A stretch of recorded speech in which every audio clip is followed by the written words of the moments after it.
Le premier jour de son mariage, le jeune maître osa enfermer sa nouvelle épouse de convenance hors de la chambre, et ordonna même à ses domestiques de lui jeter un seau d'eau froide pour l'humilier. Mais, à la surprise générale, la jeune femme défonça la porte d'un coup de pied. Le maître, croyant encore qu'elle avait été effrayée, n'eut pas le temps de finir sa phrase qu'un domestique entra couvert de blessures, annonçant que la mariée venait littéralement de démonter le portail. Sans se presser, la jeune femme entra dans la maison. Le maître, furieux et un peu effrayé, se leva d'un bond et cria « Tu crois vraiment que tu es déjà la jeune maîtresse de cette maison ?» Voyant qu'elle ne lui portait aucune attention, il préféra trouver un prétexte pour s'éclipser. Car en réalité, cette fille était la redoutée tueuse surnommée Ini, qui avait fait sa réputation à l'étranger en devenant chef de clan. De retour au pays, elle comptait récupérer l'entreprise laissée par sa mère, usurpée par sa belle-mère et sa demi-sœur. Son premier plan fut de s'allier avec le patriarche de la famille 11, elle l'aiderait à discipliner son petit-fils insoumis, et en échange il l'aiderait à reprendre l'entreprise maternelle. Le vieil homme lui recommanda cependant de ne pas blesser les parties vitales du garçon, la famille 11 n'avait qu'un seul héritier depuis 9 générations. Le jeune maître, lui, détestait les mariages arrangés, car ses propres parents s'étaient unis ainsi, mais son père n'avait cessé de courir après d'autres femmes. Pour le forcer à se marier, le grand-père n'hésita pas à simuler une maladie grave. Devant son refus, il cracha aussitôt du sang et déclara qu'il ne se soignerait pas tant que son petit-fils ne serait pas marié. Pris au piège,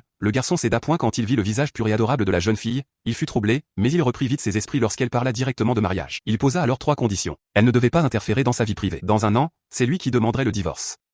Aucun contact physique entre eux. Mais la jeune femme n'avait aucune intention de se soumettre. Elle ouvrit la portière de la voiture et s'assit de force sur ses genoux. Puisqu'on est marié, à quoi bon tes règles? Le jeune maître rougit aussitôt et la supplia de descendre. Avant de partir, elle imposa à son tour 3 conditions à son mari. Revenant ensuite chez sa belle-mère et sa demi-sœur, elle les trouva en train de se féliciter d'avoir accaparé la société de sa mère, sûre que même si la fille revenait, elle ne pourrait rien contre elle. Elle saisit alors un club de golf d'un geste fulgurant, glaçant les 2 femmes de peur. Je ne suis pas revenue seulement pour me venger, mais pour reprendre ce qui m'appartient, déclara-t-elle. Elles se moquèrent d'elle, convaincue que 60% des parts appartenaient désormais au patriarche 11, ignorant qu'elle était déjà devenue la bru de la famille 11. Le lendemain, elle s'installa officiellement dans la demeure des 11. Pour l'humilier, le jeune maître passa volontairement la nuit dehors. Mais la mariée, fidèle à ses propres règles, prit un sabre et alla le chercher elle-même. Au même moment, le patriarche, averti, se leva avec empressement, il voulait absolument assister à cette scène. Au bar, le jeune maître se vantait encore devant ses amis, « Chez moi, c'est moi le chef, ma nouvelle épouse n'oserait jamais me contrôler. » Mais il se figea en la voyant apparaître derrière lui. Elle se présenta calmement, et l'un de ses camarades voulut lui offrir un verre pour l'intégrer au groupe. Elle l'arrêta net, « S'il n'est pas rentré avant minuit, je ne casserai pas seulement des bouteilles. » Les jeunes hommes, impressionnés, la reconnurent aussitôt comme leur chef, et pressèrent le maître de rentrer à l'heure. Le garçon tenta de résister,